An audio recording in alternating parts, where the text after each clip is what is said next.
بتا دیا گیا ازواج کو کہ جو اللہ کے رسول صلی اللہ علیہ وسلم کی اطاعت کریں گی، ان کے ساتھ عظیمت کے درجے پر رہنا پسند کریں گی، اپنے لیے دنیا کو پریفرنس نہیں دیں گی، دنیا کی لگژریز کو چھوڑ دیں گی، تو ان کے لیے اللہ نے دوہرا اجر رکھا ہے۔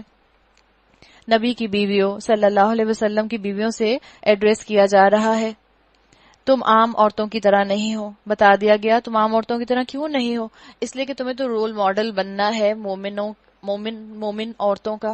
آپ دیکھیں جب ہم سورہ فاتحہ پڑھتے ہیں، سورہ فاتحہ میں ہم جو راستہ مانگتے ہیں ہم کہتے ہیں صراط الذین انعمت علیہم، اللہ جن پر آپ نے اپنا انعام کیا۔ کون ہے یہ انعام یافتہ لوگ؟ اس کے اندر بڑی خوبصورتی ہے، وہاں پر انعمتا فعل ماضی پاسٹ ٹینس استعمال ہوا ہے۔ اسکالرز کہتے ہیں کہ اللہ تعالیٰ نے وہاں پاسٹ ٹینس استعمال کر کے یہ بات واضح کر دی کہ تمہارے رول ماڈل کون ہیں، جن پر اللہ نے ماضی میں انعام کیا۔ تو اپنی زندگی میں اپنے آپ کو کسی کا فالوور بنانے کے لیے جو رول ماڈل تم سامنے رکھو وہ تمہارے ماضی میں ہیں، وہ انبیاء ہیں، وہ صدیقین ہیں، وہ شہداء ہیں، وہ صالحین ہیں۔ ہمارے رول ماڈلز ہمارے ماضی کے اندر ہیں، اور بتا دیا گیا ان 4 کیٹیگریز کے اندر ہیں، اور ازواج انہی 4 میں سے صدیقین کی کیٹیگری میں یا شہداء کی کیٹیگری میں آتی ہیں۔ اگر تم اللہ سے ڈرنے والی ہو تو دبی زبان سے بات نہ کیا کرو کہ دل کی خرابی کا مبتلا کوئی شخص لالچ میں پڑ جائے۔ یہ پہلا حکم جو ازواج کو دیا گیا کہ معروف انداز میں گفتگو کرو۔ ازواج کے گھر کے اندر احکامات دیے جا رہے ہیں کہ معروف انداز میں گفتگو کرو، بے تکلف ہو کر بات نہ کرو، نارمل انداز اپناؤ نامحرم سے بات کرنے کے لیے۔ ہم نے پہلے بھی بات کی تھی کہ جب ہم خواتین اپنے لیے ازواج کو رول ماڈل بنائیں گی تو ہمارے لیے کیا سبق ہے؟ اس میں سبق یہ ہے کہ عورت کی آواز اس کا پردہ نہیں ہے، ورنہ اللہ تعالیٰ یہاں منع کر دیتا۔ اللہ نے کہا ہے دبی زبان سے بات نہ کیا کرو تاکہ دل کی خرابی کا شخص جو ہے وہ کسی لالچ میں نہ پڑ جائے۔ تو ہمارے دین نے ہمارے سامنے یہ بات واضح کر دی ازواج کے ذریعے کہ آواز کا پردہ نہیں ہے، اور آواز کے پردے کے نہ ہونے کی وجہ سے کیا ہے کہ جب کسی نامحرم سے بات کی جائے گی نارمل لہجے میں بات کی جائے گی، اس کے اندر گگل نہیں ہوگا، اس کے اندر ہڈن وائبز نہیں ہوں گی، اس کے اندر کوئی اشارے کنائے نہیں ہوں گے، بلکہ ڈسٹنگوش اپنی کوالٹی رکھتے ہوئے اپنے بالکل ڈائریکٹ نارمل لہجے میں بات کی جائے گی، اور یہی حیا کی علامت ہے، اور حیا ایمان کی ایک شاخ ہے، اور حیا کا انجام یاد رکھیں جنت ہے۔ تو بتا دیا گیا یہاں پہلا حکم جو ازواج کو دیا گیا اور ان کے ذریعے ہمیں دیا گیا، بلکہ کہا گیا بلکہ صاف سیدھی بات کرو۔ پھر دوسرا حکم کیا دیا گیا؟ اللہ تعالیٰ نے بتا دیا اپنے گھروں میں ٹک کر رہو، وقرن فی بیوتکن، اپنے گھروں میں ٹک کر رہو۔ اب اگر کوئی صرف اس آیت کے ایک حصے کو لے لے، اگر وہ اس آیت کے حصے کو سنت سے کاٹ کر دیکھے تو اسے کیا لگے گا کہ عورتیں جو ہیں وہ گھروں سے نکل ہی نہیں سکتی، اس لیے کہ جو حکم ازواج کو دیا گیا وہ حکم ان کے ذریعے ہمیں بھی دیا گیا۔ تو یہاں اگر ہم نے اس چیز کو سنت سے کاٹ دیا تو مطلب کیا ہوگا کہ ہم ضرورت کے لیے بھی گھروں سے نہیں نکل سکتے، حالانکہ اس کا یہ مطلب نہیں ہے۔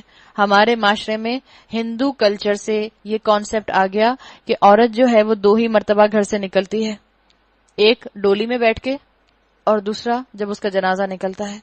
یہ اسلام کا کانسیپٹ نہیں ہے، اللہ تعالیٰ نے عورت کو ایسا نہیں بنایا، اللہ نے عورت کو ڈگنیٹی کے ساتھ بنایا ہے، اور بتا دیا ہے عورت کا گھر قید خانہ تھوڑی ہے۔ اللہ نے کیا کہا ہے؟ وَقَرْنَ فِي بُيُوتِكُنَّ، اپنے گھروں میں ٹک کر رہو۔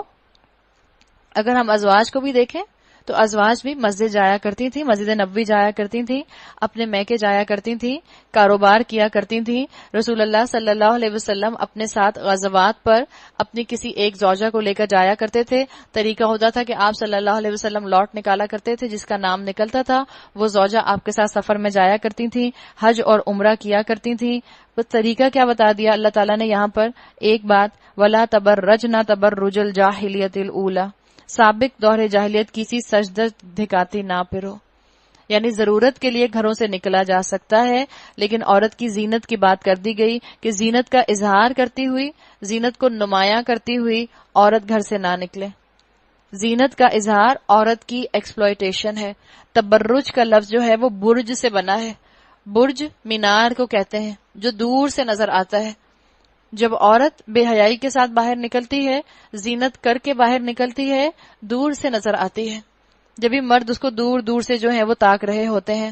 تو عورت کا اللہ تعالیٰ نے یہاں بتا دیا کہ عورت کا اصل میں حیا کے ساتھ معاملہ نہ کرنا، تبرج کرنا، اظہار زینت کرنا، یہ اس کی ایکسپلائٹیشن ہے، یہ عورت کے کردار کی اصل خوبی نہیں ہے، یہ ڈیویشن ہے اس کی فطرت کی۔ اس سے اسکالرز یہ بات بھی اخذ کرتے ہیں کہ یہاں سے یہ اجازت بھی نکلتی ہے کہ عورتوں کو گھر سے باہر نکلنے کی اجازت ہے۔ جبھی آپ دیکھیں، جبھی تو پردے کے احکامات دیے گئے۔ اگر عورتوں کو گھر سے باہر نکلنے کی اجازت نہ ہوتی تو پھر پردہ کس لیے ہوتا؟ تو عورتیں گھر سے باہر نکل سکتی ہیں، نوکری بھی کر سکتی ہیں، لیکن کیا کرنا ہے؟ اللہ کی حدود نہ ٹوٹیں، ایسی جابز کریں، ایسے پروفیشنز اڈاپٹ کریں جس میں اللہ کی حدود نہ ٹوٹیں۔ اور ایک چیز کا اور بھی خیال رکھیں ساتھ ساتھ کہ گھر کو نگلیکٹ کر کے گھروں سے نہ نکلیں۔ ایسا نہ ہو کہ گھر کا نظام درہم برہم ہے اور آپ نکلیں اپنا بستہ پکڑ کے قرآن پڑھنے کے لیے، یا آپ نکل گئیں اپنی نوکری پر پیسہ کمانے کے لیے۔ گھر کا نظام درہم برہم نہ ہو۔ عورت کا گھر میں رہنا یہ نفسیاتی ہیلنگ ہوتا ہے، سائیکولوجیکل ہیلنگ ہوتا ہے۔ تو ہم بھی بیکار اللہ کی دی ہوئی نعمت کو اپنے لیے مشکل نہ بنائیں۔ جب اللہ نے آپ کو گھر میں رکھنے کا بھی حکم دیا ہے، گھر سے باہر جانے کا بھی حکم دیا ہے، گھر کی ذمہ داریاں بھی ادا کریں۔ گھر سے باہر جانے کی نوبت آئے تو انہی باؤنڈریز کے ساتھ نکلیں، اسی پروٹوکول کے ساتھ نکلیں جس پروٹوکول کے ساتھ اللہ نے مجھے اور آپ کو ذمہ داری کے ساتھ باہر نکلنے کی اجازت دی ہے۔ اور کہہ دیا گیا سابق دور جاہلیت کسی سجدج نہ دکھاتی پھرو، نماز قائم کرو، زکوٰۃ دو، اللہ اور اس کے رسول کی اطاعت کرو۔ اسلام جو ہے وہ عورتوں کو غاروں میں نہیں لے کر جاتا، اسلام عورتوں کو ماڈریشن سکھاتا ہے۔ بتا دیا گیا گھر بھی سنبھالو، باہر کی ذمہ داریاں بھی سنبھالو، اپنے پردے کے ساتھ سنبھالو، زینت کا اظہار مت کرو اور نماز قائم کرو، زکوٰۃ دو، اللہ اور اس کے رسول کی اطاعت گزار بن کر رہو۔ اللہ تو یہ چاہتا ہے کہ تم اہل بیت نبی صلی اللہ علیہ وسلم سے گندگی کو دور کرے اور تمہیں پوری طرح پاک کر دے۔ یاد رکھو اللہ کی آیات اور حکمت کی ان باتوں کو جو تمہارے گھروں میں سنائی جاتی ہیں، بے شک اللہ لطیف اور باخبر ہے۔ اللہ تعالیٰ نے یہاں بتا دیا کہ علم حاصل کرو، وَاذْكُرْنَ مَا يُتْلَى فِي بُيُوتِكُنَّ۔ اللہ کے رسول تو اس گھر میں موجود تھے، انہی گھروں میں قرآن پڑھایا جاتا تھا، سنایا جاتا تھا۔ تو اللہ کے رسول صلی اللہ علیہ وسلم کے گھر میں عورتوں سے کہا گیا کہ اپنی انٹلیکچوئل ایکٹیویٹی بھی رکھو، اپنے علم کا معاملہ جو ہے اس سے اپنے آپ کو ڈسکنیکٹ نہ کر لینا۔ یہ جو انٹلیکچوئل ایکٹیویٹی ہوتی ہے یہ بڑا انسان کو سکون دینے والی ہوتی ہے۔ اور یاد رکھیں جب عورت اپنے آپ کو علم سے بنجر کر لیتی ہے تو قومیں علم سے بنجر ہو جاتی ہیں۔ مسلمان قوم کا زوال، مسلمان امت کا زوال اسی دور سے شروع ہوا جب مسلمان عورتوں نے علم حاصل کرنا چھوڑ دیا۔ تو یہاں عورتوں کو علم حاصل کرنے کی ترغیب دی گئی ہے، اور ہم نے شروع سے سنا ہے کہ عورت کی گود ہی انسانیت کا پہلا مدرسہ ہے۔ جس طرح ماں اپنے بچے کی بہترین تربیت بچپن سے کر سکتی ہے، ویسا کوئی اسکول، کالج، یونیورسٹی، کوئی ٹیچر نہیں کر سکتا۔ اور ماں اپنی اولاد کی تربیت کب کرے گی؟ جب اس کے اپنے ہاتھوں میں علم ہوگا، جب وہ خود با علم ہوگی، جب اس کے پاس شعور ہوگا قرآن کی آیات کا۔ تو اللہ تعالیٰ نے دو کوالٹیز بتا دیں، حیا اور علم۔ یہ دونوں چیزیں عورت کا زیور ہیں، یہ عورت کو سجا دیتے ہیں، یہ ہے اصل سجاوٹ۔ اگر آج آپ اور میں اپنے آپ کو دیکھیں، اگر آج کی عورت کو آپ پڑھائی میں مصروف کر دیں تو آپ نے بہت بڑا ایک دین کا مرحلہ طے کر لیا۔ اگر آج کی عورت دین میں مصروف ہو جائے گی، اس کو غیبت کرنے کا ٹائم نہیں ملے گا، اس کو لڑنے کا ٹائم نہیں ملے گا، اس کو بحث کرنے کا ٹائم نہیں ملے گا، اس کو گوسپس کرنے کا ٹائم نہیں ملے گا۔ تو اپنے آپ کو باحیا بنا کر پڑھنے لکھنے کی طرف لے کر آنا ہے، پڑھنے لکھنے کا ماحول پیدا کرنا ہے۔ اصل خوبصورتی آپ کے فیچرز کی نہیں ہوتی، اصل خوبصورتی انسان کی ذہانت کی ہوتی ہے، انسان کی عقل کی ہوتی ہے، انسان کے شعور کی ہوتی ہے، اور یہی کامل مومن ہوتا ہے جو اپنی پرسنل گرومنگ کرتا ہے علم حاصل کرنے کے بعد۔ اور یہاں خاص طور پر عورتوں کے ساتھ یہ معاملہ رکھا گیا کہ عورتوں کو علم حاصل کرنے کی طرف انسینٹیو دیا گیا ہے۔ جب مائیں پڑھتی ہیں اولاد بھی پڑھنا شروع کر دیتی ہے۔ جب ماؤں کے ہاتھوں میں بچے قرآن دیکھیں گے تو آج نہیں تو کل بچے بھی قرآن اٹھائیں گے۔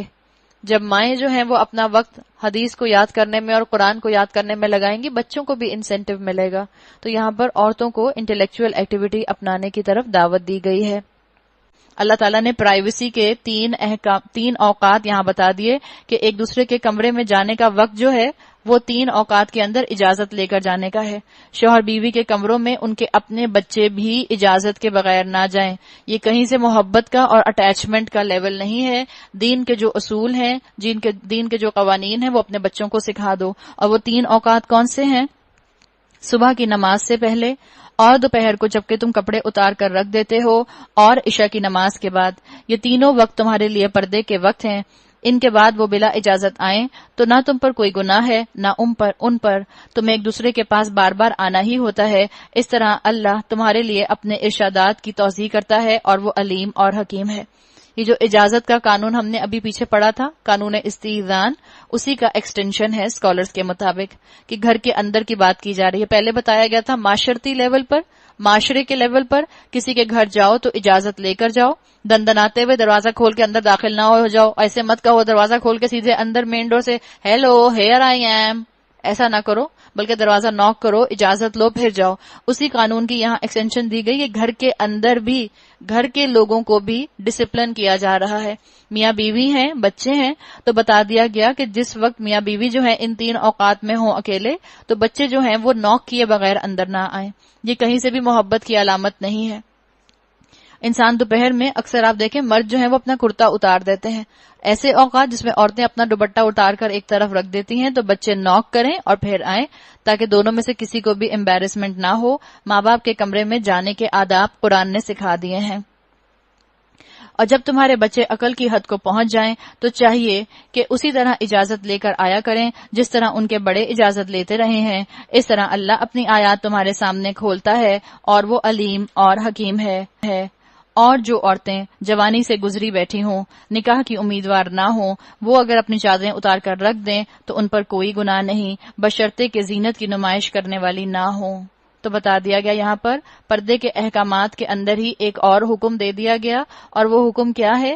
وہ حکم یہ بتایا گیا کہ اے عورتوں، اگر تم میں سے کوئی اس عمر کے حصے میں پہنچ جائے کہ جس کو لگتا ہے کہ نہ اس کو زینت کا شوق ہے، نہ اس کو یہ شوق ہے کہ میں کیسی لگ رہی ہوں، نہ وہ ہر تھوڑی دیر کے بعد ہر دیوار پر لگے ہوئے آئینے کے اندر جا کر اپنا چہرہ دیکھتی ہے، نہ وہ ہر تھوڑی دیر کے بعد جو ہے وہ اپنا نوک پلک درست کرتی ہے، تو وہ اپنی چادر اتار کر رکھ سکتی ہے.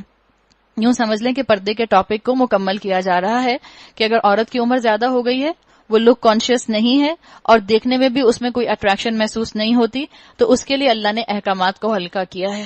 ہم ان آیات کو اتنا پسند کرتے ہیں، اور جو عورتیں روٹین میں اپنے آپ کو بس 30 کا کہنا پسند کرتی ہیں، ایسے میں فوراً کہتی ہیں میں اسی عمر میں آ گئی ہوں، بس اب ہوتی شاید 50 سال کی ہیں، دل ہوتا ہے جوان 20 سال والا.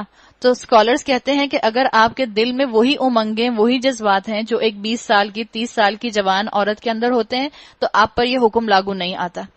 اور آپ صلی اللہ علیہ وسلم کی حدیث کے مفہوم کے مطابق یہ ایسی عورت پر حکم لاگو آتا ہے جس کے چہرے پر جھریاں آ گئی ہوں، جس کو دیکھ کر کرائیت آتی ہو، جتنی بوڑھی، اس کے لیے یہ حکم ہے کہ وہ چاہے تو وہ اپنی بڑی چادروں کا استعمال کر لیں یا اس کو اتار کر رکھ دیں، لیکن شرط یہی ہے کہ جسم بہت بوڑھا ہو چکا ہو، دل جوان نہ ہو، حال حلیہ بھی اس کا جو ہے وہ بوڑھوں والا ہی ہو. تاہم وہ بھی حیاداری ہی برتیں تو ان کے حق میں اچھا ہے. اللہ نے کہہ دیا کہ اگر آپ کو لگ رہا ہے کہ نہیں، پھر بھی بہتر یہی ہے جب ساری زندگی چادر اوڑی تو عمر کے اس حصے میں بھی چادر اوڑی رہیں، تو ان کے لیے بھی بہتر ہے. اور آپ دیکھیں جب خاندان کی بڑی عورتیں چادریں اوڑھتی ہیں تو ینگ بچیوں کو بھی موقع مل جاتا ہے.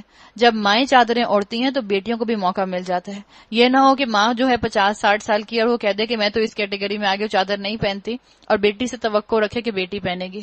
اللہ نہ کرے ہم ان ماؤں میں شامل ہوں جو مائیں اپنی بیٹیوں کے سروں سے خود دوپٹے اور سکارف اور چادریں کھینچتی ہیں کہ ابھی تو تمہارے رشتے بھی نہیں آئے، ابھی تم ان چیزوں میں کہاں پڑ گئی. ایک سے ایک بات ہے نا ڈسکس کرنے کے لیے تو، لیکن وقت اور موقع نہیں ہے. تو اللہ تعالیٰ نے یہاں بتا دیا کہ زیادہ عمر میں بھی اگر وہ چادر پہنی رہیں تو ان کی حیاداری کی علامت ہے. اگلی نسل کو ہمت ہوگی، بہتری ہوگی، خاندان کی بڑی عورتیں عمل کریں گی تو چھوٹوں کو ہمت آ جائے گی. اللہ سب کچھ سنتا ہے اور جانتا ہے. تو کیا کیا انہوں نے جب یہ دعا کی تو اللہ تعالیٰ نے بھی ان کے اوپر خیر کے دروازے کھول دیے. تو اللہ نے کچھ دیر نہ گزری تھی، کیا معاملہ کیا، ان 2 عورتوں میں سے ایک شرم و حیا کے ساتھ چلتی ہوئی اس کے پاس آئی اور کہنے لگی. کیا ہوا؟ فجاءتہ احداہما تمشی علی الاستحیاء. ایک شرم و حیا کے ساتھ چلتی ہوئی، ایک اللہ نے ایڈیشنل کوالٹی بتائی. فجاءتہ احداہما تمشی، اتنا کافی تھا. ایک عورت ان میں سے چلتی ہوئی آئی، اللہ نے کہا الا استحیاء، شرم و حیا کے ساتھ چلتی ہوئی آئی. حقیقت ہے کہ اللہ نے جو عورت کی یہاں کوالٹی بتائی ہے یہ عورت کی ایڈیشنل کوالٹی. حیا عورت کا زیور ہے، حیا عورت کا حسن ہے. حقیقت ہے کہ اگر عورت میں سے حیا ختم ہو جائے تو عورت چیب ہو جاتی ہے. اور جو متقی مرد ہوتے ہیں ان کو حیادار عورتیں پسند ہوتی ہیں. جن کے اندر خود تقوی نہیں ہوتا انہی کو وہ عورتیں پسند آتی ہیں جو چیپ ہوں، جو ہڈن وائبز دے رہی ہوں. ہم پیچھے پڑھ آئے ہیں سورہ نور میں الخبیثات للخبیثین، خبیث عورتیں خبیث مردوں کے لیے ہیں اور طیب عورتیں طیب مردوں کے لیے ہیں. جو متقی مرد ہوتے ہیں ان کو عورتوں کی ڈگنیٹی پسند آتی ہے. اور آپ دیکھیں انہوں نے آ کر بات کی. یاد رکھیں عورت کی آواز کا پردہ نہیں ہے. ہمارے ہاں مسکنسیپشن ہے. کچھ دن پہلے کسی خاتون نے مجھ سے کہا کہ آپ کا درس میں اپنے بیٹے کو تو نہیں سنا سکتی، تو میں آپ کی بات ان کو کیسے بتاؤں. میں نے کہا آپ اپنے بیٹے کو کیوں نہیں درس سنا سکتی، عورت کی آواز کا تو پردہ ہوتا ہے. اچھا، میں نے کہا آپ کا بیٹا نعتیں سنتا ہے خواتین کی؟ ہاں نعتیں سنتا ہے. تو ان کا نعتیں سن لیتا ہے، جس کی اجازت نہیں ہے عورت کو کہ اتنا لہک لہک کر ردھم کے ساتھ. آپ کو معلوم ہوگا عورت کی تلاوت کو پروموٹ کرنا، عورت کی تلاوت نامحرم سنے یہ پسندیدہ نہیں ہے، لیکن عورت درس دے رہی ہے. اب اس میں کیا مذائقہ ہے؟ ہمارا پیراڈاکس کیا ہے کہ جو سچ تھا اس کو باطل سمجھ لیا اور جو باطل ہے اس کو سچ سمجھتے رہتے ہیں. تو عورت کی آواز کا پردہ نہیں ہے. بتا دیا گیا کہ شرم و حیا کے ساتھ آئیے لیکن ڈگنیٹی کے ساتھ بات کر رہی ہے. ہم جو خواتین جب حجاب کرنا شروع کریں تو اس کا مطلب یہ نہیں ہوتا کہ اب لٹ مار انداز ہوگا السلام علیکم اور آواز بدل لی. آواز بدلتے تھوڑی ہے. آپ کہیں کہ جی اسلام میں سختی سے بات کرنے کا معاملہ ہے. اب سختی سے بات کرنے کا معاملہ یہ کہ آپ اپنی آواز بدل کے مردانہ آواز بنا لیں. اس کا مطلب یہ تھوڑی ہے. جو آپ کی آواز ہے اسی میں لچک نہ ہو، سیدھی طرح سے السلام علیکم یہ کام ہے، اس کو ایسے کر دیں. وہ بچیاں جو ایجوکیشنز میں پڑھتی ہیں ان کو یہ بتانا بہت ضروری ہے. ان کی ڈگنیٹی کب باقی رہے گی؟ جب وہ اپنی گفتگو بھی کریں گی، ڈسٹینس مینٹین کریں گی، ضرورت کے وقت بات کریں گی اور گگل نہیں کریں گی نہیں نہیں نہیں ایسے نہیں نہیں نہیں ایسے نہیں. یہ گگل نہیں کر رہے. اپنی بات کر دی ڈگنیٹی کے ساتھ، اسٹریٹ فارورڈ لہجے میں جس میں کوئی ہڈن وائبز نہیں گئی. اور ظاہری بات ہے جب کو ایجوکیشن میں بچیاں پڑھتی ہیں تو ہم ان کو اوائڈ نہیں کرا سکتے کہ ان کا انٹریکشن نہ ہو، لیکن یہ یاد رکھیں ان کو ضرور یہ بتا دیں دوستی کرنے کا ان کو سرٹیفکیٹ کہیں سے نہیں ملتا. بات چیت کر سکتی ہیں ضرورت کے تحت، گروپ سٹڈی اگر اسکول نے بنا دیا ہے گروپ کر سکتی ہیں، لیکن دوستی نہیں ہو سکتی. آپ کو خود بخود برجز جو ہیں اور بیریئر بنانے ہیں.